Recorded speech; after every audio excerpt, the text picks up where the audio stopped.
Welcome back, everybody, to the XPAND podcast. This is your host, Zarin Beatty. I am here with a beautiful human being, somebody I met within the last 48 hours from the Aubrey Marcus Fit for Service Mastermind. Hallie, how are you? I'm doing well, thank you. Happy to be here. It's an honor for you to be in here with you. And just so everybody knows, right now, I kind of lost my voice today. We did ecstatic dance with Aubrey, and for me personally, it was remarkably transformational. And so my voice may be a bit different. How was that experience for you? How has this whole weekend been for you? This has been unreal. Yeah, the people are incredible.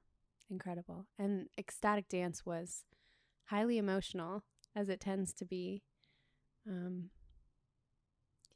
You really did a phenomenal job at pulling us through a wave-like experience.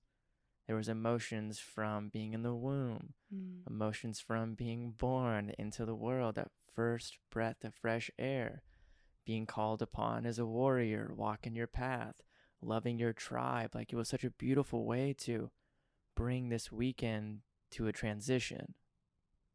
Yeah, and I think for a lot of people, that was the first time they had ever experienced ecstatic dance when I was speaking with people from the group. And it's incredible how much we actually store in our bodies. Anger, sadness, we repress it. And I don't think we're often given an opportunity like that to release it. So the energy in the room was explosive and palpable and magically special this morning. It's beautiful when we do get the opportunity to express that and release that in a comfortable and welcomed environment with 100 other people. How often does that happen? And you can feel the bond. The energy was on a different level. But getting to know you over this weekend a little bit here and there, and being able to bond with you and connect with you, and deeper conscious conversations and about intuition and the beauty and masculine and feminine in relationships and yin and yang, and how do we follow our intuition, and so on and so forth. Where have you been on your journey? What brought you to this point? There's usually, whether it's a feeling or moments that happen in our life, but you seem very grounded in your comfortable ability to be who you are in an expressive and gentle manner. How has that journey been for you? It's been a journey, I think. As all journeys go, it's a challenge for sure. I was blessed with wonderfully awakened parents from the beginning that put me into wonderfully awakened schools, and that education really shaped who I was. And since then, it's been a multitude of delicious tasks and challenges that I feel like the universe has so lovingly and sometimes abruptly placed in my path. So first, that hardens you, I think, and then it softens you if you let it. Where do you feel the importance in allowing it to soften you or letting it? Why should that be the next step after being hardened? Sometimes I feel like you have no choice but to soften. You have no choice but to surrender into that. When you really, if you've ever suffered from addiction or a mental illness or loss of a loved one or any trauma really, and you've kind of kissed rock bottom or danced with a little bit of hopelessness in your life, when you come back from that, you step into this space that is you're just incredibly compassionate in a new way. It's a rebirth. And you can't help but feel a little bit more. You can't help but. I remember after I'd been going through really dark depression, I walked onto the subway, and I was, for lack of a better term, kind of marshmallowy that day, just vulnerable and emotional. And I had gone to a sound bath the night before and kind of cracked open about a lot of things and cried a lot. And this man walked on the subway with a keyboard that had barely any keys on it. It was missing a whole bunch. And he sat down and he played beautifully. And he was singing, Making My Way in the World Today. You know that song?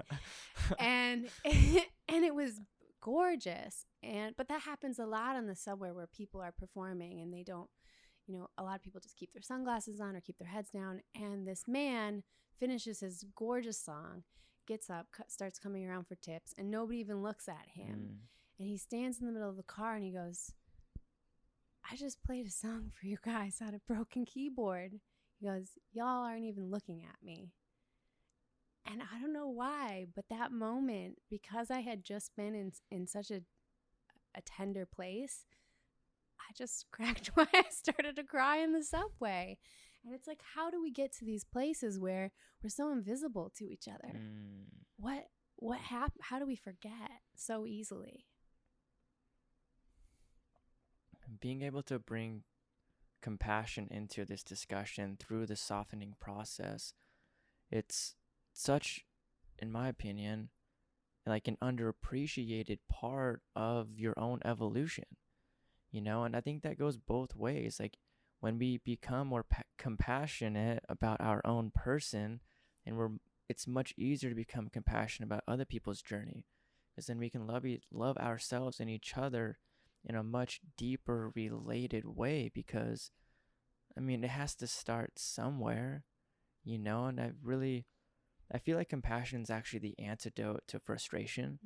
It seems to be like if you can rewire your perception to see something even slightly more compassionate than it was, it diffuses and dissolves like the anger or frustration that's being felt in your body. And I've ran through that, through trial and error, through many different moments, and it's such a beautiful medicine to like put in the pot of perception.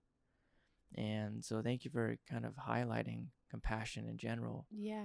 Self-compassion is a really interesting topic. I'm curious about, because I think self-compassion is related to self-love. And I'm curious about what your self-love journey has been like, because you seem like you have an incredible amount of,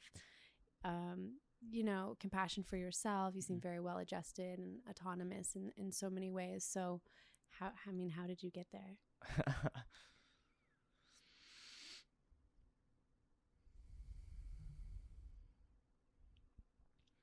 For me, a big part of the process has really been even comprehending what compassion feels like.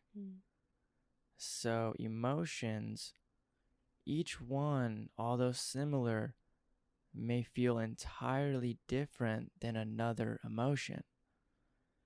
And not being afraid to feel anger or aggression or blissfulness or peacefulness or orgasmic energy and ecstasy and euphoria and everything, and really being able to like be in the presence with those feelings or those sensations. And some, maybe subjectively, probably objectively, feel better than others. And learning how to feel the better emotions more often without pushing away the ones that don't feel good, because those are ways to learn what does feel good. And like everything is a freaking lesson to help us align deeper with the right people, with partying or not partying, or like partying a certain way or being this way with this habit. Like they're all ways to find homeostasis. And some things during the process of homeostasis you push out entirely. because it no longer fits the formula for your mission or your path. And so being able to, so I may have told you, I'm pretty sure I did. I grew up with anger issues, like pretty deeply. I don't think I've talked about this on our podcast actually, maybe once. And I grew up around external aggression and yelling and this release of internal sensation in one way or another. So when I would get angry, I actually wouldn't say anything, just wouldn't talk, because I just knew what that may produce. So what that allowed me to do was not just internalize and push down, but like feel what that feels like and kind of dissolve it in a calmer manner. And plant medicine came along and more meditation came along and more techniques came along, and it's like, whoa, there's an array of emotions to become familiar with. And through that process, plant medicine's been huge because it showed me how important everybody's path is for them and for you. And it showed me the lineage of my family line and how my mom was raised a certain way and her parents were raised a certain way. So these abilities, poor or negative or poor or positive, have been transferred through the line. So like some things we deal with as people are just part of our freaking past, like genetic past. So to become compassionate about that, like that may or may not be my fault, but to learn how to deal with that and evolve with it for literally the betterment of others and for the good of all. And that's what we're freaking doing here as a group, it feels like. Like, I will show up better in Mexico. I will. Because I realized when I wasn't able to withhold strength here, the other people were. And then when they weren't able to anymore, I was able to hold strength. There's a beautiful saying from Don Howard, like the warrior's heart beats as one. It's the same principle. Like we're here for each other. So that's been, to answer your question, a major part of building compassion, internally and externally. Do you think there's any one emotion in particular? You mentioned anger, but that you have a resistance to feeling, either then or now?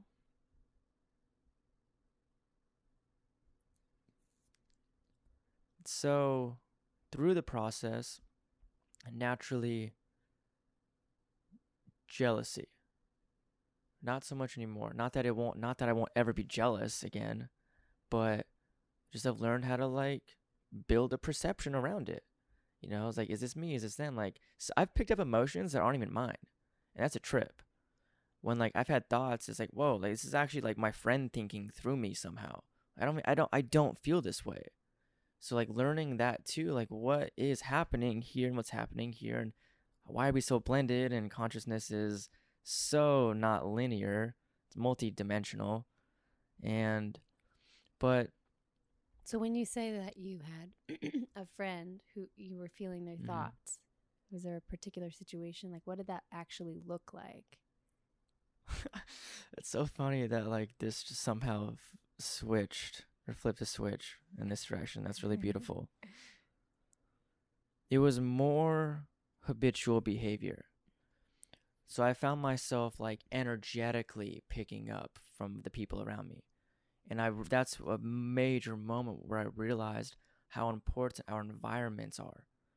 And like, that's why I deeply appreciate what happened this weekend and why I'm not around certain people anymore. And it's not for any like individual personal reason. It's like it's merely an energetic thing. And like what's fueling, what's harming, and harm doesn't mean don't put it in your life, but like freaking Dr. Dan said like the most beautiful thing possible this weekend. We talked about stress and like in our small groups, and he mentioned that like we are going to experience stress, but what stress holds us back and what stress helps us build.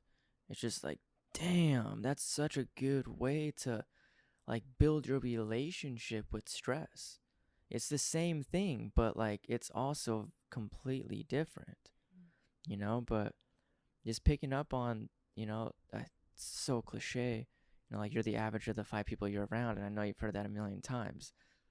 But whether that sentence is accurate, the people we are around like help build how we perceive anything. Absolutely. I relate to that for sure. Yeah, I had it's amazing how quickly the landscape of your life can change if you start hanging out with a different friend group a little bit, and say it's January and you're hanging out with a certain group, and then February your life feels completely different because a couple critical friends have just come or gone, and you feel like you're learning completely different things. You're interested in different topics because you're having more of a Mm. certain type of conversation. I just think that's really beautiful. Um, It's important to be seen in different lights too. It's important to be appreciated for like the depth of the work you do. And being genuine has been one of the most beautiful choices of my whole life, because I'm able to be who I am and be recognized and loved by that from the right people, from people that like will be lifelong friends, not people who like I think will be friends, like people who like we have actually bonded with. It was only possible because I was able to be who I am and bring the right people around somehow, whether that's a universal alignment or by choice or whichever, however it happens. I'm not sure that matters. I think it matters that it does happen. And it's a part of that fear, you got to get through that stuff. You got to be who you are. And not, and like, it's so weird when people say that, because it's like, oh, I am who I am. And you do it in a way that's like, you're like pushing massively. And I'm sure you see that in relationship advice and all of these kinds of things. And, you're a female coach for men in relationships. mm, And I think that's such a beautiful concept, because as you talked about by the fire, men often don't get to ask a woman for like an actual female's perspective. And it's beautiful that that comes from you, because no woman's perspective is identical and each scenario is completely different. But I feel like you're able to come from like a super grounded, perceptive platform, that you're able to like really find the balance through the guidelines. Like, it's exquisite. And how, like, what, first of all, what pushed you into that? Like, how has that become something that you spend your time doing? it's developed really organically, honestly, just on the side, because I have a bit of a psychology background, and I just love talking to people. I love people watching. I love just discovering how people's minds work. And so I would just start engaging with my followers and ask them thoughtful questions about things I was pondering. And I asked a thoughtful question one day about some DMs I was receiving from men that I didn't know. And, I blocked out the names because it wasn't a shaming thing to me, but it was like, hey guys, this is a message that I got. It made me feel weird and terrible. And I get these a lot. And normally I just delete them. But I'm putting this out there to the community about how do we create conscious conversation around this, because I want to help this situation. I want to really, whether it's I need to tell that individual a certain thing or offer something up, like let's talk about this. And I was floored with the responses that I got from both men and women coming forward. A lot from men saying, well, it's really hard. You try to send a woman a message, she doesn't respond to you. Women were saying, yeah, I get these messages too. It makes me feel terrible. I feel like they don't really want to get to know me. So I was like, wow, I told you this at the fire. We both want the same thing. We want to connect with each other, and we're frustrated. So I think we need to find ways to redirect away from othering. Do you know what I mean by Mm-hmm. othering? So pointing the finger at the opposite sex and saying, well, if women could just stop doing this, and if men could just stop doing this, and if we can just boil it down, crystallize it to what is the underlying need that this person is trying to express, and then do I have the space to fulfill their request? Because sometimes the answer is going to be no. Mm-hmm. Sometimes someone might ask you out and you don't feel like it, and that's okay too. Sometimes someone sends you a message and you might not have the energy to respond. But if you do, that would be a beautiful thing, right? Even if you're not interested. So, yeah, there's a lot of nuance there. What do you feel like helped you build such a broad and but gentle perspective around this topic? Because men and women, mostly women, because not too many men receive messages from women, but the women that I've spoken to, they oftentimes don't respond in the most gentle aspect to these kinds of scenarios. Mm. What kind of helped you be like a gentle human being in this avenue? Because I can't even fathom what it's like to be a woman. I have no comprehension. There's like, okay, I can like feel this maybe, but like it's only from one lens. Like, Yeah, I think I had a natural propensity to want to read and devour everything related to relationships. I don't know why. I've just always been really fascinated with connection. So I was reading books on marriage when I was a teenager. I just had this insatiable desire to learn how to communicate with people. And then recently, of course, not to be a cliche because everyone is saying this now, but nonviolent communication came into my life and totally shifted a lot of things that I was projecting onto other people, I think. And I stopped also the four agreements, I stopped making mm-hmm. assumptions about other people and taking things personally. And I just tried to look at the being that was in front of me and what were they really trying to say? What were they really after when they sent this message? Even if it was a bit crass or gross, kind of skeezy, they were longing for connection. So, can I hold space for that? Can I just be a human and say something that, even if it's just, you can't change people. But we talked about this last night too, that you can plant seeds. So even if it's 0.01% of a change, Yeah. sometimes the way that we choose our words can really Mm. impact people in a way we can't pretend to know. Where do you feel the ability or the intuitive response or strength in choosing the right words? Because it really feels like a lot of people try something once or twice and they may not do it perfectly, and then they don't do it anymore. And they go back to their old habits. Like, how do people, men or women, do something and know like it really is part of the process to learn how to communicate efficiently in this scenario? It probably won't be done perfect the first few times.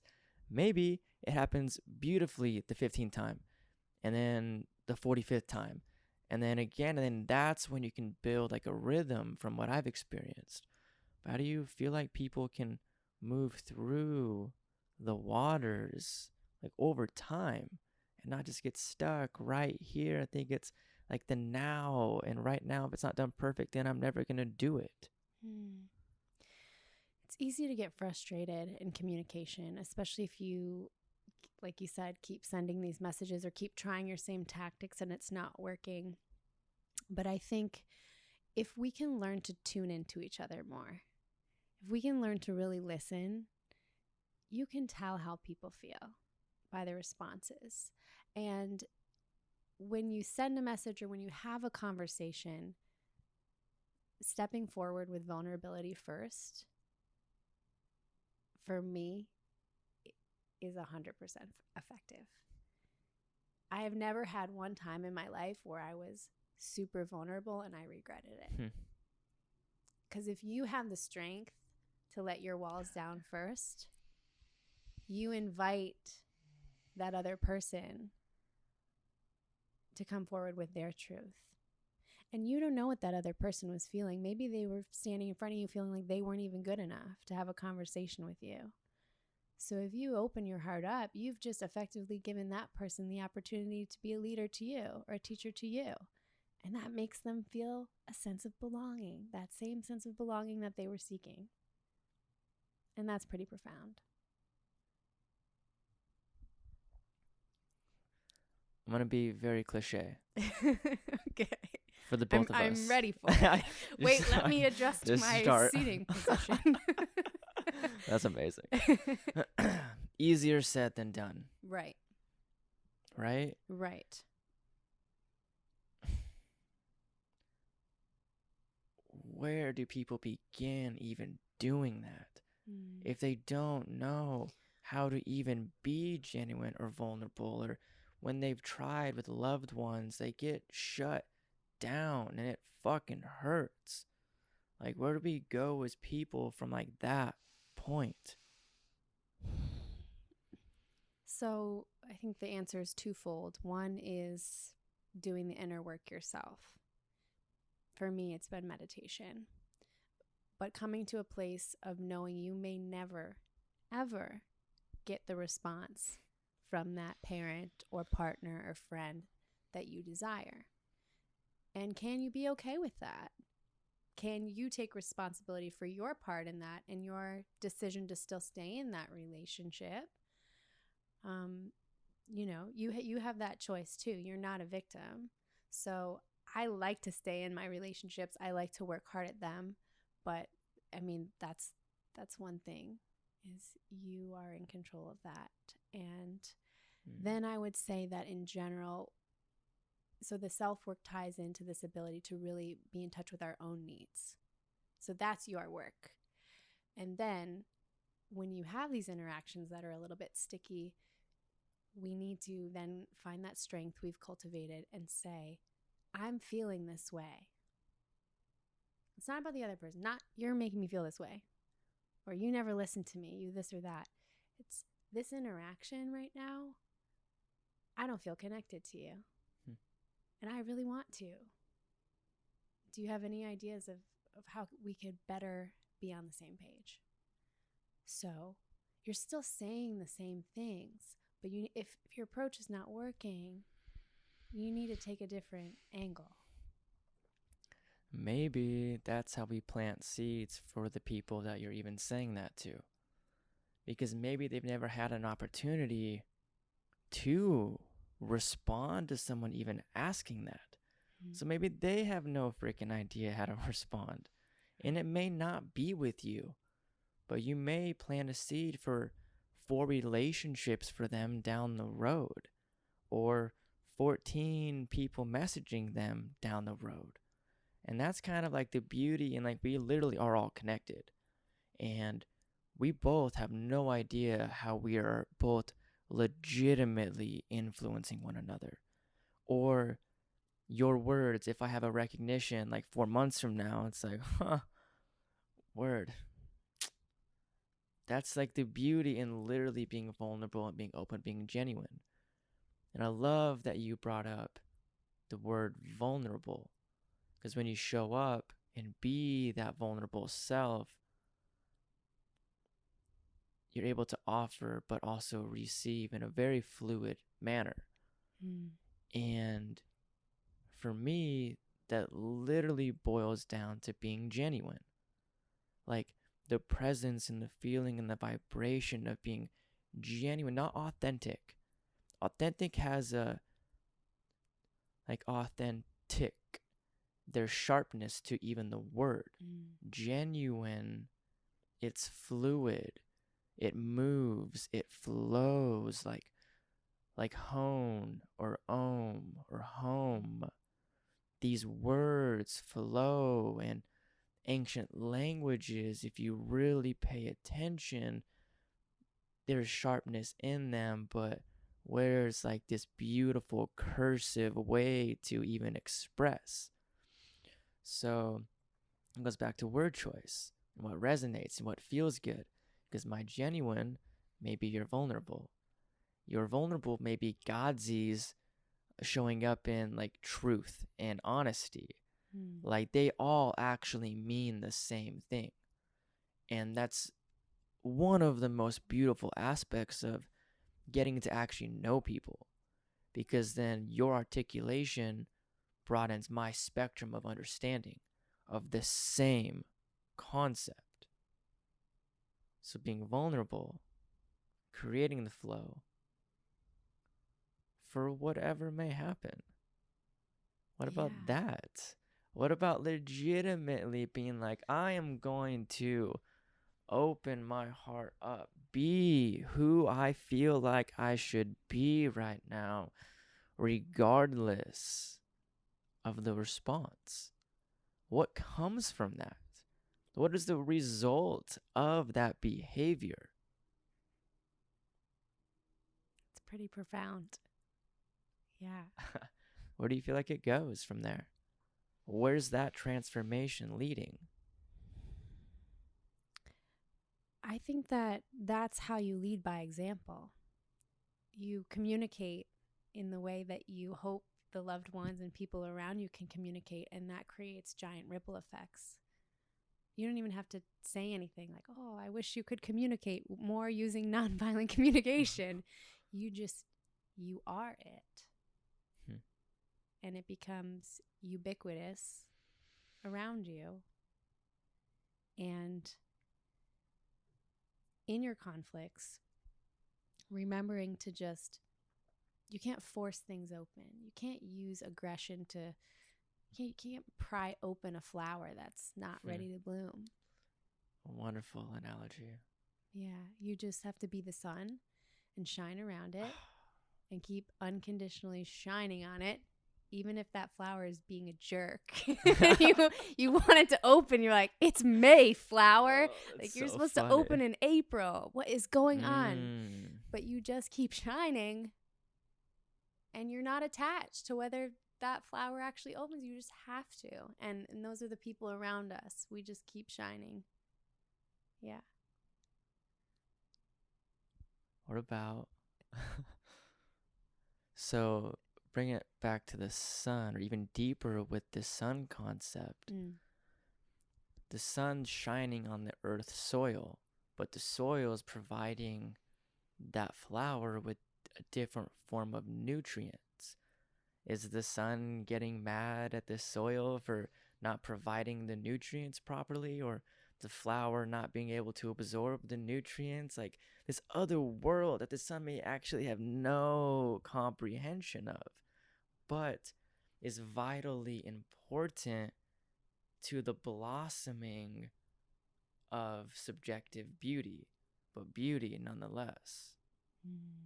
Like, how much is just our doing and our being, as Aubrey is now very well leaned into, those concepts of being a person and embodying the skills and attributes. What does that do to the soil around you? What does that do to the flowers and the grass and the people and the skin and the vitamin D and what?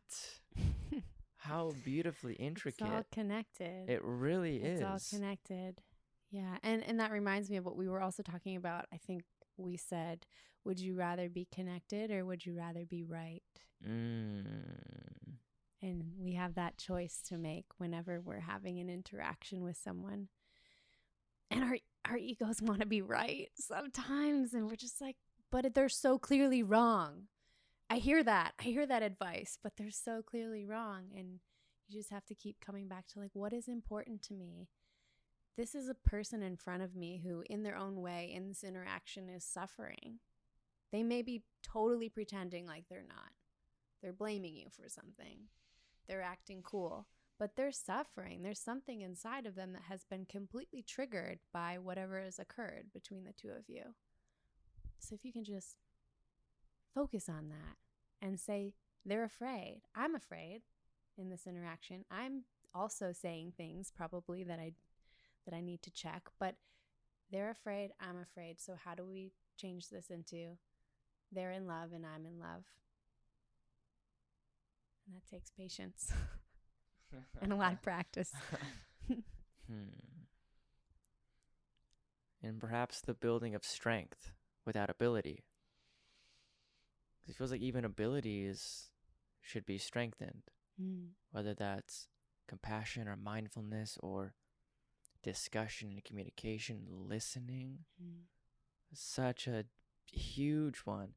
Took a listening class in college, and that felt so at home because with meditation, with plant medicine or not, there's so much input happening. There's a million different things that could be potentially coming to the surface. There's internal noise, there's external noise, and how do we pay attention to that? How do we not become overwhelmed? How do we stay open enough to be receptive and perceptive to the moment? If I just listen to what I want to hear, I'm probably going to miss some unbelievably important messages and lessons for your development.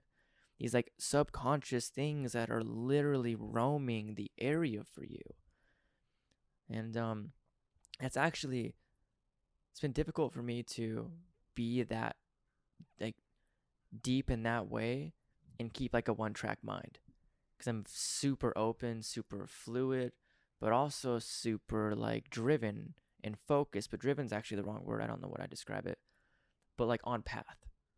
So to it's interesting to be broadened, but on path in your movement.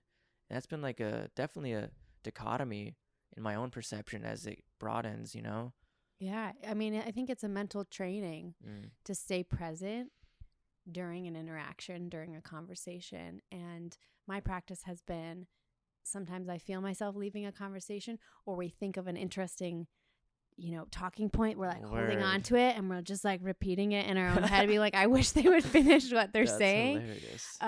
So when I notice that, and I've only noticed that since I've started meditating and becoming more aware. So when I notice that, it comes up, I see myself leaving the conversation, and even if I'm bored, I'll remind myself, you can stay, Hallie, you can stay, you can stay. And I'll look more deeply into their eyes. I'll anchor to that. I'll say, you can stay. And then I'll try to drop into what they're really feeling. Because again, sometimes people get on these long diatribes. They're telling us a story and you go, yep. And you kind of start scanning the room for an escape. I don't know if you've ever experienced that, where someone's told you a long story or something like that. And then I go, no, they need something right now. They're expressing this because they need to be heard. And then I'll check in with myself. Do I have the capacity to hold space for this right now? Yes or no? Usually it's yes. Sometimes it's no. And that's okay too. And then if I can stay, I'll just stay for them. And you just generally, you don't have to say a whole lot. You just have to hold the space. It's almost as if you're providing yourself with permission to stay and to be present. And maybe we need that just as much as other people providing us permission, or maybe that's what we look for because we don't know how to give it to ourselves, or don't want to, or don't think we deserve it. We don't think we can even produce it internally. External. I know, give myself love, but I've gotten that here. And it's way easier to get it from this. Fuck, that doesn't work anymore. Now this, I get it here. Is that love? What is that? It's not love. Love is so pure.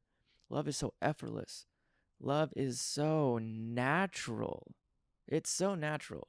And it's so cool because one of the points that Aubrey made today in the ecstatic dance was give love to your tribe right here. This beautiful group of people dancing their heart out and showing up and being there with you, for you, with you, for you, with you. And with that, such a beautiful freaking moment, because I realized When we provide love and when we give love, we actually feel and receive the love. Like it was being felt deeply, even though it was being provided for the people around you. It's Love is, yeah. Yeah, that was really palpable energy in that room too. And I think there's this, do you know of Marianne Williamson's work? mm-hmm. There's this one quote from her I love where she says, "Love is what we were born with. Fear is what we learned here." And I love that. And I take that into my day with me sometimes. And I'll be walking around and I'll notice my reactions to things, or maybe I notice I'm walking down the sidewalk with kind of more of a scowl than a smile. And when I become aware of that, then I have the choice to flip into love or choose a different response to someone. And I ask myself, is this a love response or a fear response right now? And it really, I do keep it that duality there, because I think you can take a complete U-turn by saying, no, I'm going to choose love in this moment, even though this is deeply vulnerable or deeply uncomfortable or I'm intensely afraid. Choose love. And that will raise your own vibration and the vibration of people around you, and give permission for miracles to happen, really, truly. You meditate. Correct. And we, briefly, but also in depth. It's funny how depth can become just a norm around these people. You meditate. I've meditated before. We'll just say that. Whatever level, doesn't matter. I've meditated. And it legitimately feels like the moment we have the recognition on where we are, what we're doing, like that may actually be one of the only moments where the choice becomes ours. Without the recognition, like in so many meditations, 20 minutes go by and I'm just on like this flow of thoughts and whoa, hold up. That's the moment of recognition, when you're like shot back into like your present body. Now that's the choice of like, what am I doing? Am I back to my breath? Am I on with that? Do I want to go look at my phone? Like those powerful moments. Mindfulness. Yeah. For real. Like universal, applicable mindfulness. Yeah. Yeah. One of my favorite meditation teachers, Tara Brach, she always uses this anecdote about there's a line, and above it is the conscious self and below it is the unconscious self. So she talks about being above the line, and just making decisions that bring you from down here to above the line. And that's what this meditation is, a training in mindfulness to be able to apply that to your waking, living life. And you then are presented with more opportunities to catch yourself, hook yourself in a moment, bring yourself above the line, take that U-turn, or choose that love choice instead of a fear choice. What do you feel like meditation has done for you? How long have you been practicing? Not terribly long. I would say only seriously since January. It was something that I started doing daily. But you're also an artist and things like that. That's some form of meditation, right? True. So that practice has been there in some degree, shape, or form or another. What do you feel like? Because I feel like probably that artistic behavior of yours built the platform for you to even begin to meditate. True. So what have these practices really done for you? Yeah, so we talked about my journaling, because I'd been journaling since I was eight years old, and I still have journals all the way back from 1998. And I think that was really me learning to meditate before I learned to meditate. It was this process of showing up somewhere, which was the page. That's cool. Pouring my feelings out, looking at them and going, huh, okay. And then I do it again, and I do it again, and I get more comfortable being super raw and super vulnerable. And I never knew whether I was writing to myself or a someday person who would get all these juicy journals of all my life secrets, but it felt super important to just keep showing up and to keep putting everything down, even the ugly stuff. So once you do that hundreds and hundreds and hundreds of times, and you're reading back some like pretty terrific and horrific things that have occurred to you, it's easier to just be a rock in an ocean with water swirling around it instead of a little paper boat getting swept up in the waves, right? You're the rock. It's just happening around you. So it's still intense. Meditation doesn't make your life necessarily more intense, less intense. It just makes you better equipped, I think, to handle the waves. Like that. Yeah. I don't know if I answered your question. No, I feel like you answered it properly, because it was an answer that I've never heard before. And that alone is beautiful. And although, word choice is remarkably important, better equipped, that's a really fascinating way to put that. Because what it seems to be doing for people in general is allowing us this like focal point to come back to when like things kind of get out of whack.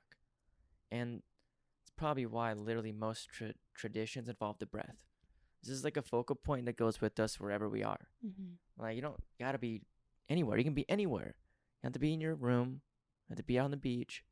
Be wherever you presently are. Like, I'm super upset, work, boom.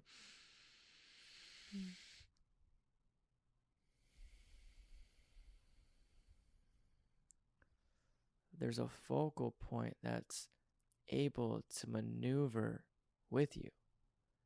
And that is such a beautiful tool. Maybe a way to be equipped is realigning your posture, feeling the breath, feeling the wind can be a trigger. It's like, whoa, I haven't felt the wind all day. It's been blowing all day. So just to become aware, become truly mindful. And that word has become overly used, but I bring it up more than any other word. Probably recognition, mindfulness, and perception are pretty well used in my vocabulary, but probably because I wish and choose and will do my absolute best to provide a different lens to perceive these words, because they may actually be the foundation for our entire health. I mean, entire health, mobility, strength and conditioning, nutrition, freaking meditation, mental health, cold exposure, what's present in every moment, your breath and your perception, period. Those don't go away. How do we hone those in? How do we bring our intention to fucking align those things and flow with each other and synchronize and build like fluidity in your operation? That's probably, I don't know, what keeps me flowing through it more and more. And the more you discover it, the more you like discover it. Yeah, and I think meditation can be a really intimidating thing to start. Maybe even some of your listeners are listening going, oh, I hear people talk about meditation all the time, but I just don't want to try that. It sounds boring. You sit there and it's supposed to change your life. That's some hippie shit, right? So how do we make something like this more accessible, less intimidating, and get it into the hearts of people who are struggling with these things? I don't know. Do you have thoughts on that? It's like, I want to gift this to the world. I want to teach people that meditation has really shaped so many areas of my life without being, dogmatic about it. That's not how you bring people in. Such a beautiful question. Why, thank you. Beautiful word choice, everything. Dogmatic is like such a harsh but gently, like gentle, beautiful word to implement there. Because it can feel that way. It can feel like a religion or whatever people think it might be, worshiping something. Very common, kind of where I'm from, is that kind of mentality. But I would like to ask you the same question. But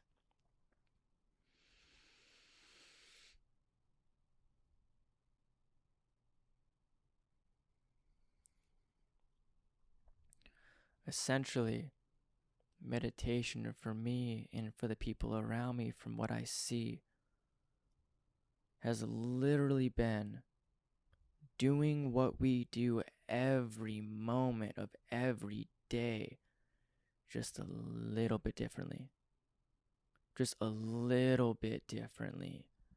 I mean, posture, breathing, where we push the breath. Where is the breath? When I get nervous, it rises. It's very common. When I chill and calm, it lowers itself. Being mindful of that. Being mindful of your environment. Just paying attention. Just closing your eyes. How often do we close our eyes outside of sleeping?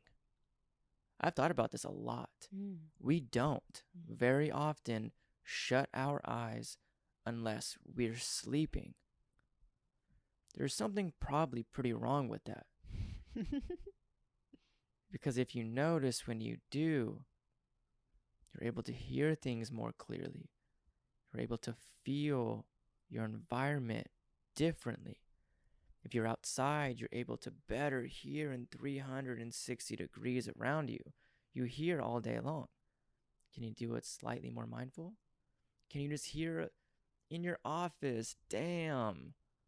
You can pause for a moment, shift your posture, sit better, shut your eyes, feel your breath, and just attune to what's happening. That is meditation, like, period. And we can do that in glimpses throughout the day, and eventually those glimpses blend into actual perception. So it's nothing daunting. It really isn't. It's breathing, posture, and using the senses. That's all it is. Touch, feel, taste, smell, sight, sound. Those are tools for meditation. How can you apply them to become more mindful?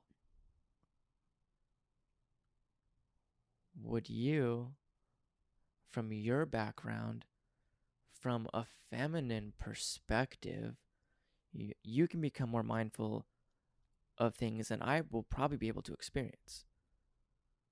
Like, I don't know what, like, the menstrual cycle feels like. Like, what is happening in your body? How do we pay attention to that stuff? How do we feel a little bit differently from a non-judgmental platform, from pure observation and releasing tension in our tissues and just like welcome the experience? That's meditation. Yeah, it's interesting what you said about menstrual cycles, because I feel like women, archetypically, we are more emotional beings, feeling beings, empathetic beings. And I think, this is just my personal opinion, but it's tied into our physiology. This sort of training to be okay with an ebb and flow is literally biologically ingrained in us. That's beautiful. As the moon is waxing and waning and our bodies are bloating and getting angry and getting crampy, it's like we are riding these waves, yet we still have to be here in this world. We still have to show up at our jobs. We still have to take care of our children. We still have to be a loving partner. In the middle of all of this angst going on in our bodies that's trying to moil around and create this alchemy to potentially create a child, a miracle of life every single month, this secret organic process is happening inside a woman's body. And, so that's in my own journey, just even tuning into my own cycle as a woman has been a practice of mindfulness.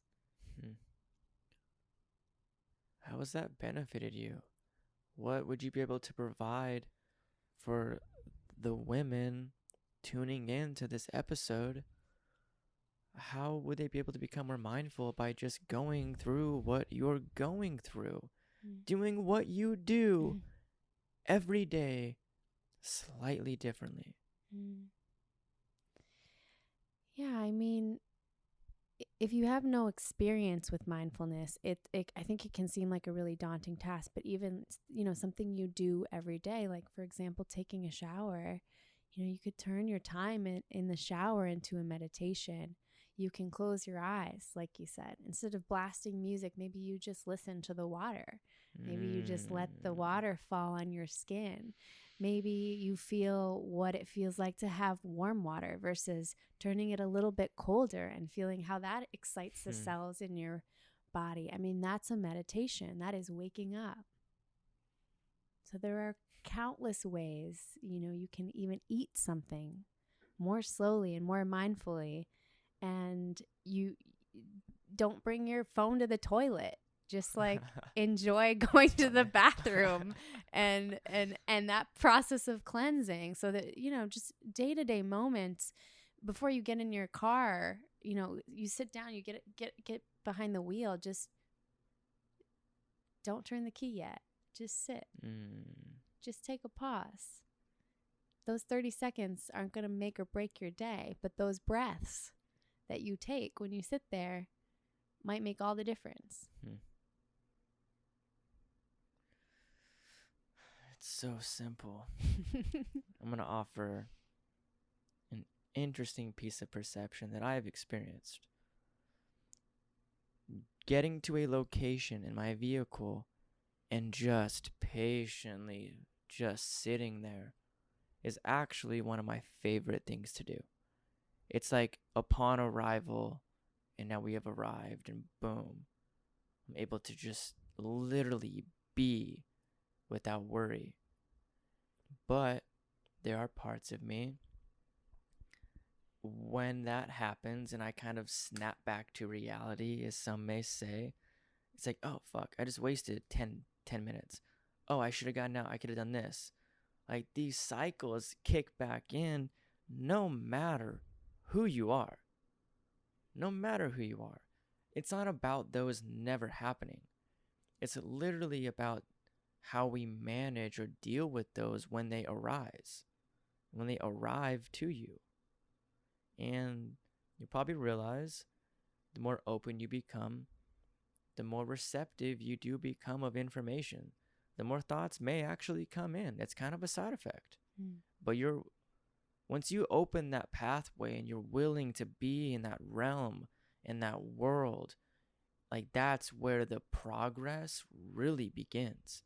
Because now memories come into play, and thoughts you think about the opposite sex come into play, and thoughts you think about yourself come into play, and that can be overwhelming.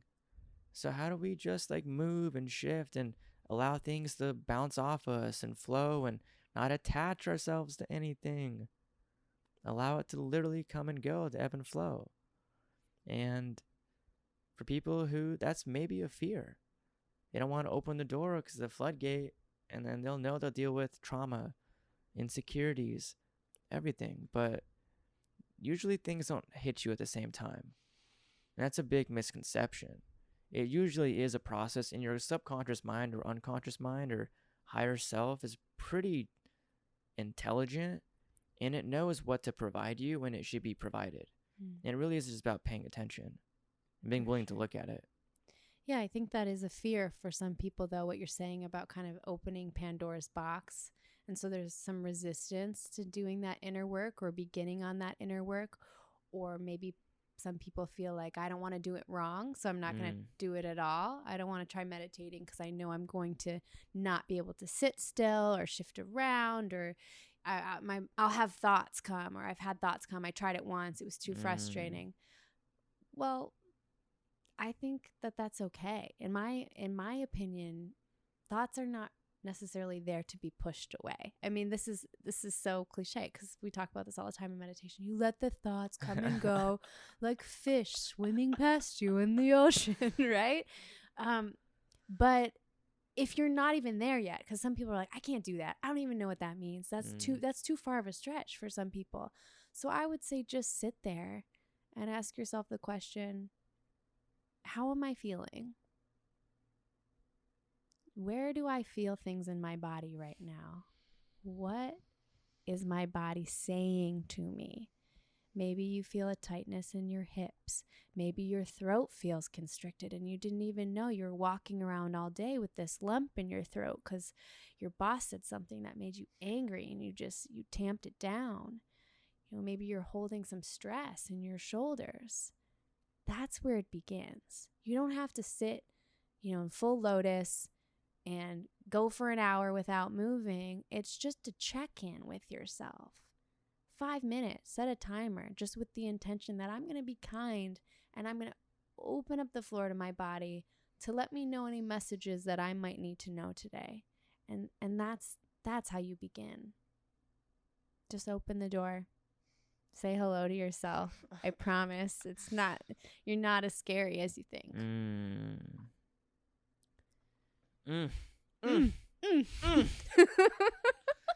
So, wow.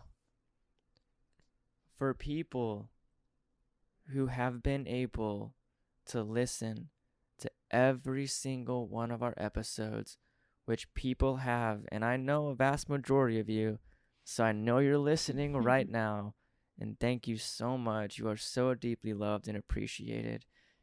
Thank you for literally paying attention to the moments that even I am learning through. I'm learning just as much as anybody else listening. And that's like the beautiful thing about this platform is like I learn with each individual person where a discussion takes place. And the people who have made it this far and listened to everything will know how common that response comes from people who meditate. That has to show something. That has to show like the commonalities of going inward. And it has to show the progress and the awareness and the level of mindful attunement we are able to develop by the willingness to just pay attention. That is so special. And it happens from people with different races, men, women. Like, that's such a common theme. Like, that is like big T truth. That's wisdom. Yeah. That's a universal message coming to the people who are willing to pay attention. Willing to put things down and fucking get downloads and be better and show up and be better for the people around them, for themselves, for the people they love and cherish. Like, a big part of where I'm coming from with all of this is I wish to provide the children of my future, of our future, a better platform to learn from and a better environment and resources. And how would I ever be able to expect a child to learn how to be compassionate if I'm not compassionate myself? Going back to leading by example. Like, how would I be able to help that person build a comprehension on what that is without the experience of going through what that means or may mean? Yeah, I think what I hear from you is it's this idea of bridging the gap. It's like we want to bring our goodness and share it with other people, but sometimes it seems like a person might not, like a child is not going to understand and be able to intellectualize on the level we are, and maybe a person who is just blossoming into the idea, entertaining the idea of meditation or psychedelics or some of these other experiences, it's intimidating. And when, you drink the Kool-Aid of meditation, it just seems so simple. Why doesn't everyone just do it, right? But how does that feel for a person who doesn't do it? It does not feel good.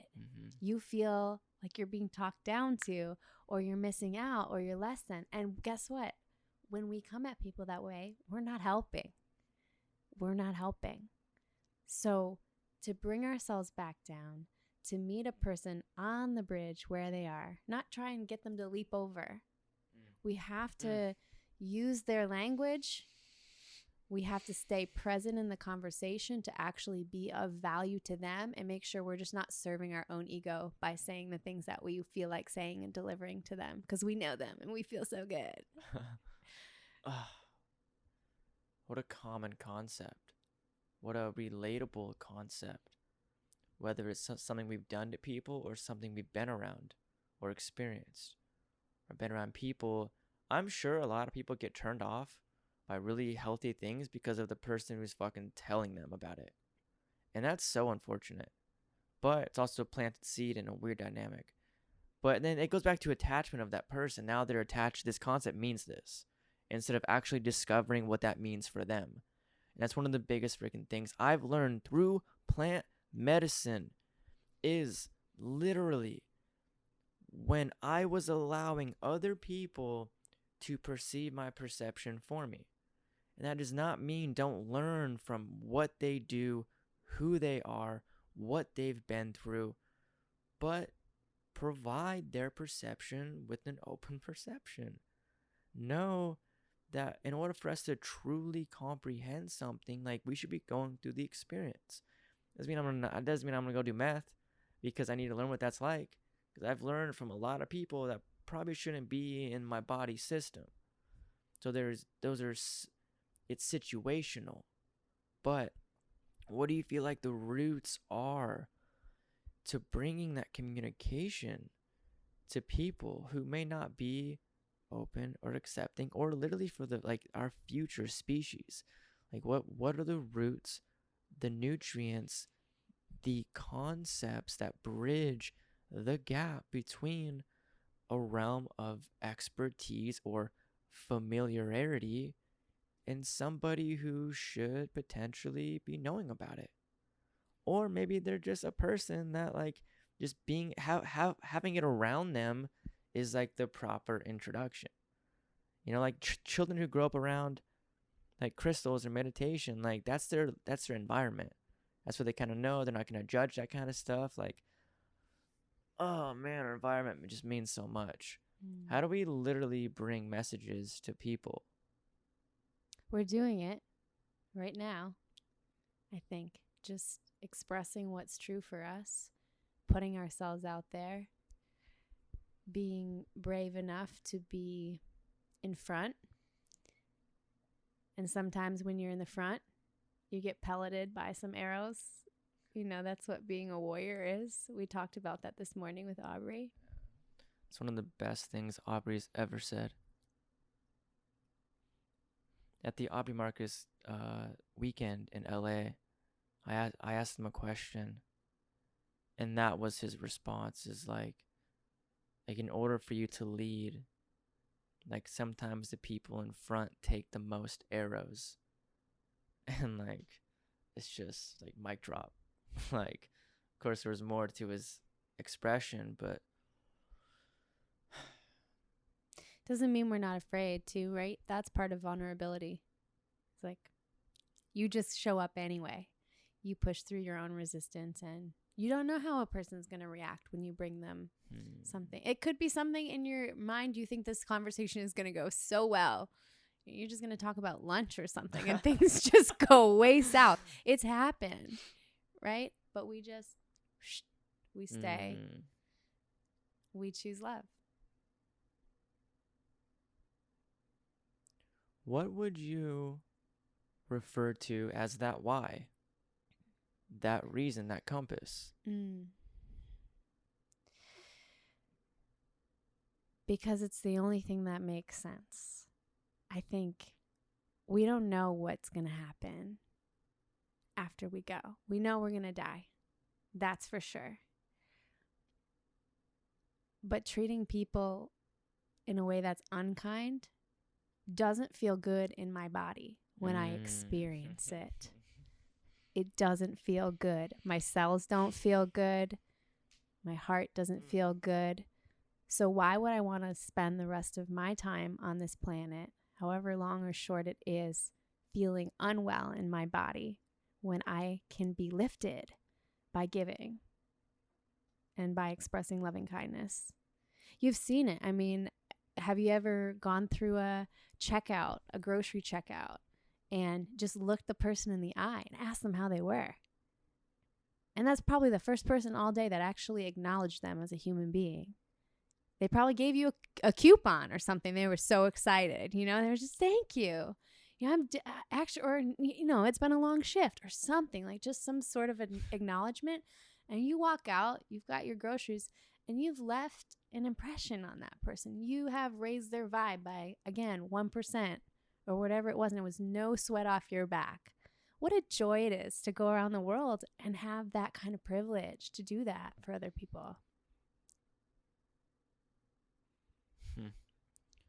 The feeling of it doesn't feel good in my body to be this way. Like, first of all, maybe one of the purest forms of wisdom and guidance possible. Whether that resolves or results in intuition or emotion or relationships or whichever, that is such a fundamental concept. How does this feel? Like, legitimately feel? Am I doing this because I think I should be doing this? Am I doing this because, like, society has literally deemed this normal? Like, meeting a famous person and, like, taking a picture with them is, like, why? Why is this happening? And there's a lot of reasons. But why isn't it more normal? Maybe it is, I don't know. But why isn't it more normal just to, like, meet somebody, respect their work, have a moment with this person and move on? And there's a series of reasons why we do that. But just asking, like, really, where's my behavior coming from? Is it coming from me? Or, like, from the people or the world around me? And that's, like, a way that I've been able to, like have this, like, ricochet of, like, whoa, hold up. That's, like, what is that? Bring that back. That's interesting, that concept of meeting people or meeting your heroes. And I think that that's just a forgetting of the fact that we're all the same. You can respect someone's work. That just means you respect them as a human. But what's really underneath that, I think, for some people is this undeserving or this not good enough. And, like, I need to get this picture because I need to capture this moment with this person that's so much better than me. It's like, well, no. I mean, you can if you want, if that feels special to you and you have a reason to do that. But really, this person is just another person. And you have just as many gifts as they do. And someday they may be coming to celebrate you in your work if you can fully step into your power. That's the thing. One of the most beautiful thing about being around people who have achieved success, whether that's spiritual or business or career or whichever, is when you come together and you just actually become people with people. And there's such a moment, for me at least, especially being around On It, being around Aubrey and all of their friends, our friends, fuck, and being like, these are just people who have, like, done something a little bit different, that have honed their craft, that have, like, honed in their intention, their perception on something, and it makes it so much more attainable when, like, you are around on it, and it feels like a small business, even though it's worth millions of dollars. Just like, this is possible to build. It's so healthy for the psyche. It's crazy. Yeah, creating that culture, that community.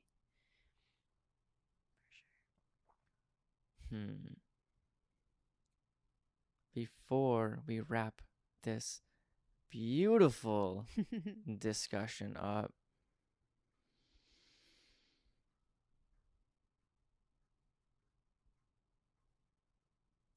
where should your path be? Where do you feel like your path should be moving towards? Why are you here at the Fit for Service Mastermind? Why are you meditating? Why are you producing art? Why are you running a business? Why and where are you going? Where are you coming from? Like, what is happening in this embodiment of your behavior? Oh, you think I know that? Well, that's so wonderful. That would be spoiling the ending, right? No, that's the whole game. It's a mystery. There's something magical driving every single one of us, and I don't know where it's taking me, but it feels good when I listen to it. It feels really good. And I think it can feel good for everybody. When we're in alignment, it's just, this stuff happens. This weekend, every single part of it, the people that you meet, if you believe it, as cliche as it sounds, if you believe it, you can have whatever you want in life. I fully, truly believe that. You just have to commit to it. And a lot of people are afraid to commit, and that's okay. Commitment's scary. It's very scary. But letting that fear come up too it's all part of it. Oh, man. What a humble response. And it wasn't like forced humbleness. It was just like a genuine, like we're part of this. Like, we're doing this. We're a part of it. We're paying attention. We're listening. We're aligning. We're doing our best. That literally is part of the process. That is the path. Is adjusting and adapting and reconfiguring. Would you mind? What were you going to say? I was just going to say, we don't know where we're going, but I think the most important thing is that we care. We care where we're going. So just to keep showing up and saying, I care about this. I care about you. I care about the world. I don't know if I'm going to be able to make an impact. I hope. And I'm going to keep showing up because I care. Once we stop caring, that's when we're really lost. But we've got too many good people on this planet who are committed to caring. Please allow me to relay a moment of recognition with you, for the both of us.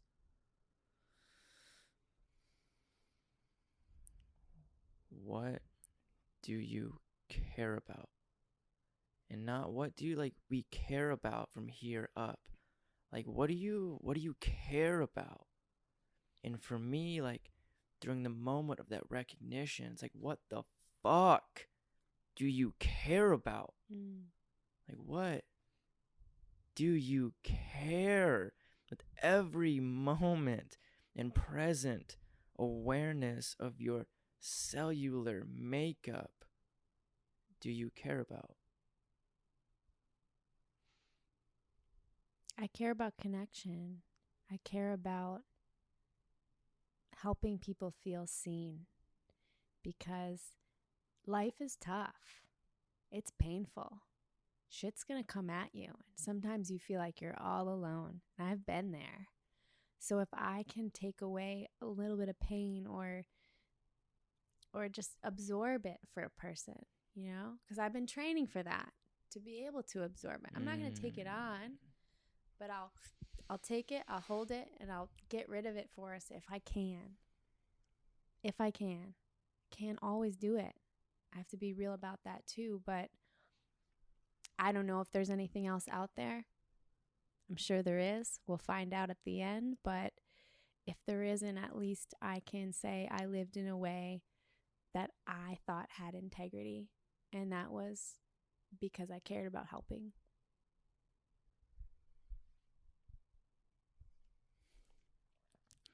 What's so beautiful about your response is that it has been embodied by you, and it has been felt, and it is being felt not only when it's an interaction and genuine moment like this, but literally even just watching you be a person with other people in the group, and the way and the ability for you to hold eye contact, and like you're so here like all the time, and it's so wonderful, and it's so present.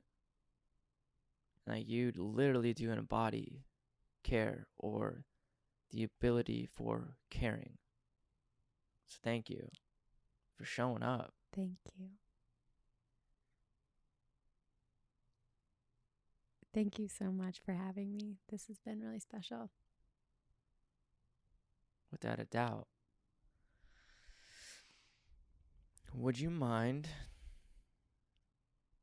talking about your business? Do you want to get that word out a little bit? You're working on something so beautiful. Transition or not, what you've been doing, what you have done, where you're going is such a beautiful movement. Thank you so much. So about 1.5 years ago, I created a girls empowerment brand called Lunar Wild. And it was actually inspired by my journal entries that I talked about earlier. I took all my journals out and I spread them across my bed in Brooklyn, probably 20 or 30 of them. And this was after I went on a 10-day vision quest to the desert in the Inyo Mountains in California. And I fasted solo for about 80 hours, and I was totally alone with just a tarp and a rope and 3 gallons of water in the desert mountains. And I sat with my shadows. I cried a lot. I screamed a lot. I shouted angry things off the mountain. I cut my hair. I, had all kinds of moments with myself and was just cracked open. I was super, super lost in life, super vulnerable, searching for purpose. And I was hoping on that trip that I would have some poignant, aha moment. Yes, this is it. This is how I'm supposed to serve. But I didn't. And I got back to Brooklyn, and my response was to then pull out these journals and kind of read them. And I asked myself the question, who am I? What do I care about? What's my inner child all about? What gifts do I have to offer to the world? And that's when I came across one journal entry when I was about 14 years old about my first period, my first menstruation, and how my mom took me aside and she had this beautiful conversation with me. She told me she had been waiting since the moment she found out she was having a girl. She'd been planning this moment in her head to welcome me into womanhood, into the sacred sisterhood, and to tell me all about the miracles my body was able to perform if someday I chose that. She told me how women's bodies were historically, we were tied to the waxing and waning of the moon, right? We talked about this, the ebb and flow, and that there would be times throughout the month where I felt untouchable and sexy and vibrant. And then there would be other times that I just felt dark and reclusive and ugly. And that all of that was beautiful. That was part of this elaborate tapestry of what being a woman was, and that women had been experiencing this since the beginning of time. And that, moon blood is really sacred in a lot of cultures, actually. Some cultures have the red tent or the moon lodge, and they have a special place for women to go when they're on their cycle to meditate, to be with spirit. It's a time where a woman's creative gifts are most potent and she's most psychic. And that veil between our world and the spiritual world is seen as the thinnest. So you take a 14-year-old girl and you tell her all that, how do you think she's going to feel about her body? Pretty great, pretty excited, pretty special. Do you think she's going to have reverence for that body? Hell yeah. I'm going to think seriously about everything I put on my body or in my body, or how I treat it. And I'm going to think twice about the relationships I choose and how I'm going to let other people treat my body. So when I had that moment reading this journal entry back, I got shivers up my arm. I thought, wow, there is something here, because I know for a fact that the majority of women do not have a positive story surrounding their coming of age, their first period. And it just does not need to be that way. So I came up with this beautiful idea for a first period gift box, a first moon box, to celebrate and honor that sacred rite of passage for girls into womanhood. And that's Lunar Wild.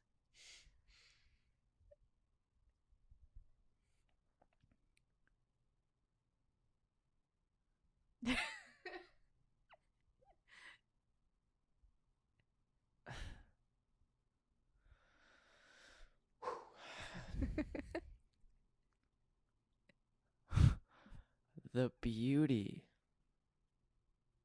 in healthy communication helped provide you with a platform for understanding what may be happening with your being, spiritually, physically, emotionally, mentally, and welcoming that with truly the heart of a warrior, like a woman warrior. And women are warriors. Oh man. Oh, like so beautiful and sacred and full of potential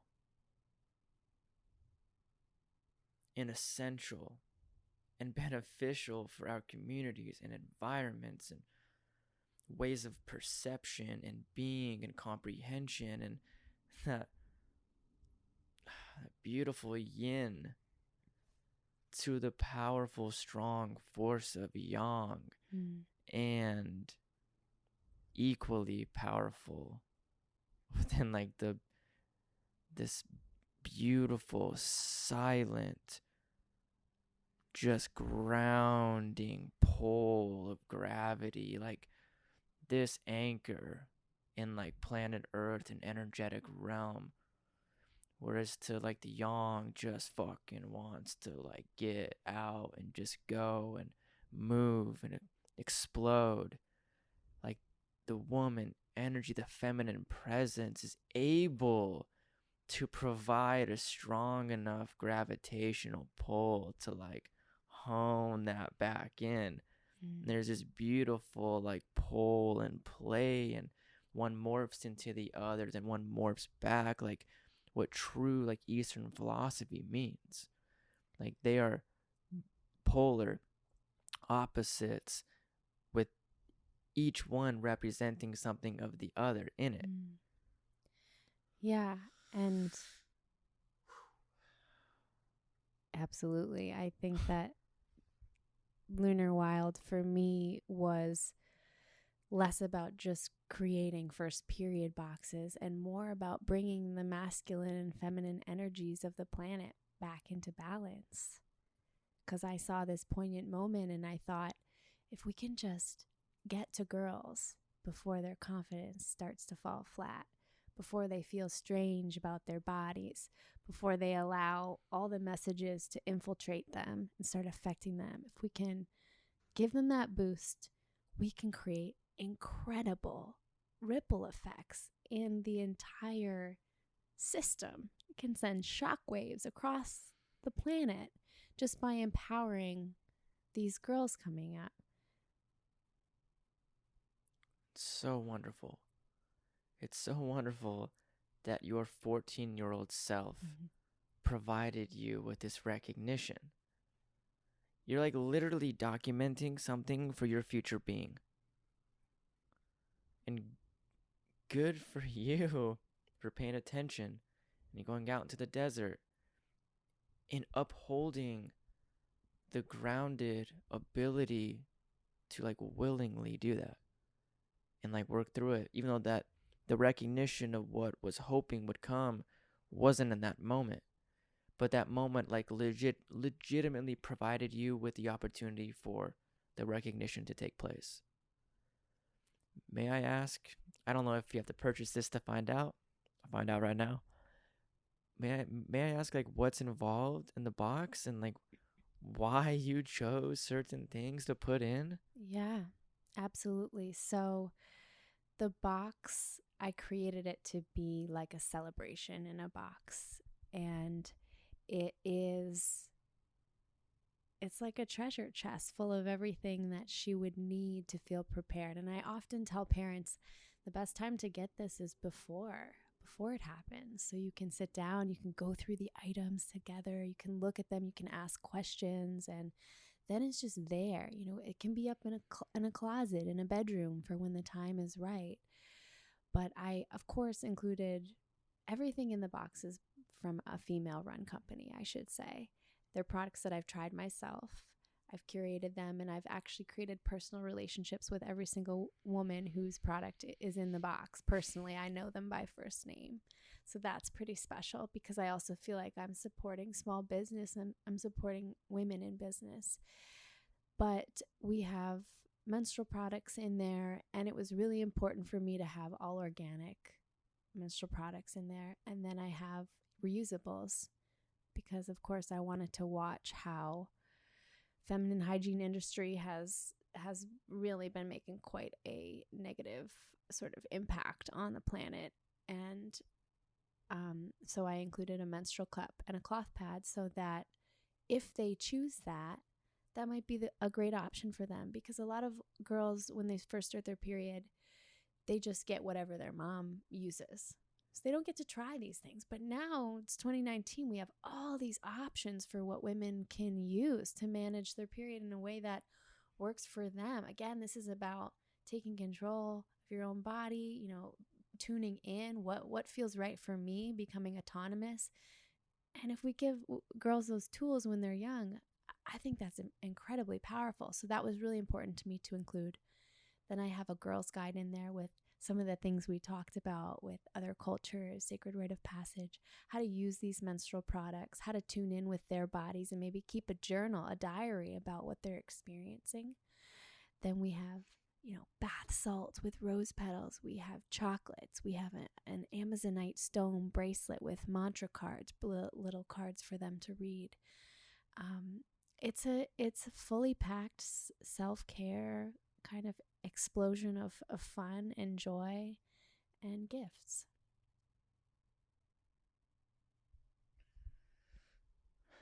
What an unbelievably beautiful product. And part of your journey. Like part of the journey has been producing this for people. Absolutely. Yeah. It's been healing for me. It's when I actually founded Lunar Wild, I myself had gotten to a point in life where I was so stressed. I had been diagnosed with Lyme's disease. I was working 60 hours a week at a really stressful job. I had gained a whole bunch of weight. My inflammation was off the charts. My blood work was a mess. And I had stopped menstruating. I hadn't gotten a period I'd gotten off hormonal birth control, but they say it takes 3 months. Mine just never came back. And so I started this company during a time where I felt so out of touch with my own feminine. And it took nearly 2 years for my period to come back. It only came back in December of Whoa. 2018. So, and I launched Lunar Wild in December of 2017. So I spent a year building this company about periods, and I was not flowing. I was not flowing. And I repeat the word flowing because I don't just mean the menstruation. I mean, I had shut off my flow. I had become so disconnected with my own feminine because it was clouded by my emotions, by anger, by things I had experienced in my interactions with the masculine. And I needed to do some serious work on that before I was able to heal it to the point of my body said, okay, it's safe now. It's safe. And it began to flow again.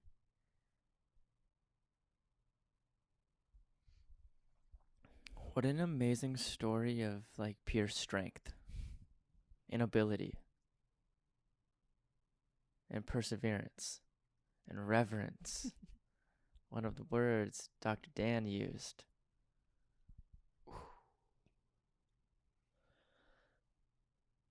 Wow. That's so wonderful. Thank you. Thank you for being who you are, for doing what you're doing, for providing what you are providing. And because of you providing this, you will be able to provide more. And this idea is now morphed. And it should, but it probably will shift into something brand new.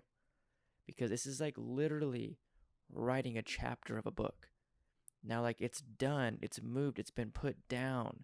And now, like, where is this story moving? Is that another book? Is that another chapter in the same book? Is that, like, that's the beauty in being, like, where we are kind of right now, or where you really may be in your journey. So, I absolutely wish you nothing but the best. Thank you so much.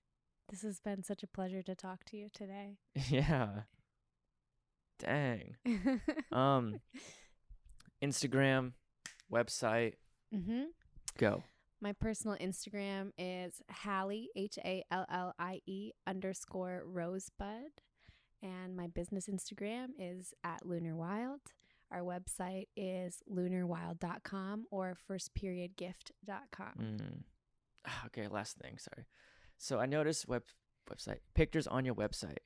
There's like women in different cultures with this box. How was that a thing? How'd that happen? Women, so tell me more about that. Like, PC, word choice, feel this. I don't know how to describe this. It was like women from a different cultural background than myself, like opening this box in like what looked like India or other places. Yeah, that was actually one of the companies we partner with. That's the Menstrual Cup Company. So we did a giveaway with them, but they're highly involved with Give Back. And they do a lot of outreach in third world countries, helping to provide menstrual products to these girls so that they can continue to go to school and don't have to drop out. So all of the companies that we work with are really well aligned as far as conscious business.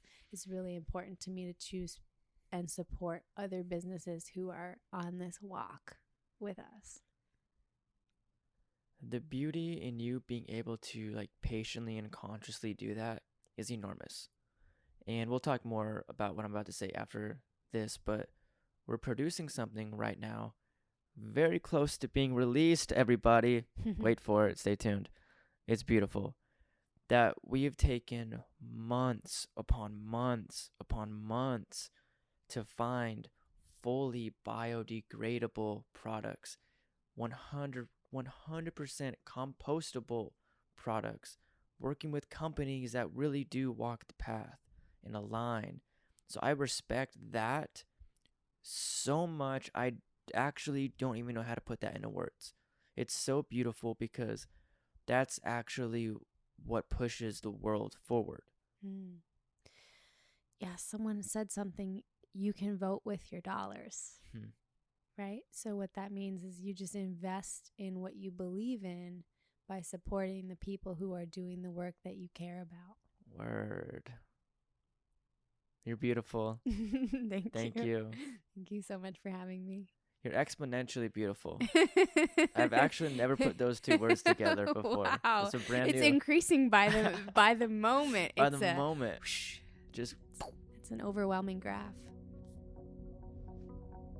Exponential. Thank you. Onward and upward. Onward and upward. Thank you so much. Until next time, everybody. Thank you.